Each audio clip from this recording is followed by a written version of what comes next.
Halito Oklachokma, Sahochafoyo Brian Oaster, Lipat High Country News. Extra, extra! Corner crossers found not guilty in Wyoming court. You remember the corner crossers? They were a few hunters charged with criminal trespassing in the air as they hopped a fence to a kitty corner parcel. Well, the Wyoming jury seems to have had a similar response to many of our readers and acquitted the hunters. But before you reach for your hunting ladders, this case doesn't set a legal precedent for state or federal corner crossing cases. And in fact, while these three hunters are in the clear for the criminal case, they still face a civil suit. This might not be the last that we hear of the corner crossing issue. Kylie Mohr has the updates. And in other updates, the Biden administration's Department of Energy could plan to stockpile uranium, thank you, Russia. If the U.S. starts extracting uranium domestically, guess who's going to pay the price? Tribal nations in the West. Yes, you got it. So you have been paying attention to these videos.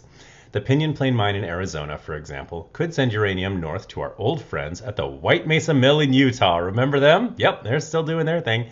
HCN's editorial intern Miacel Spotted Elk spoke to folks from the Havasupai tribe who live near the Pinyon Plain mine. They said they would feel responsible if uranium from Pinyon Plain contaminated other people like the Ute Mountain Ute tribal citizens living around White Mesa. Have you ever wondered what it's like to live outside fixed concepts of gender? Of course you have, darling. It's wonderful. But growing up as an LGBTQ kid in a religious conservative community, can't recommend it. Jonathan T. Bailey has written beautifully about the experience for his forthcoming memoir, When I Was Red Clay. So beautifully, in fact, we wanted to share an excerpt with you, and that I do recommend. Bailey's essay touches upon the agony of living as only a fraction of your real self, the relief of being able to pass for the gender people take you for, and having to wrestle with dysphoria, temptation, and dogma.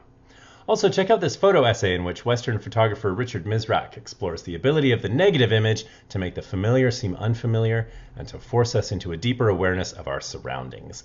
Sometimes turning a positive into a negative is a good thing, I guess. You can read all this and more this week at hcn.org. I'm Brian Oaster, and now you know the West. Cheepies la cheeky.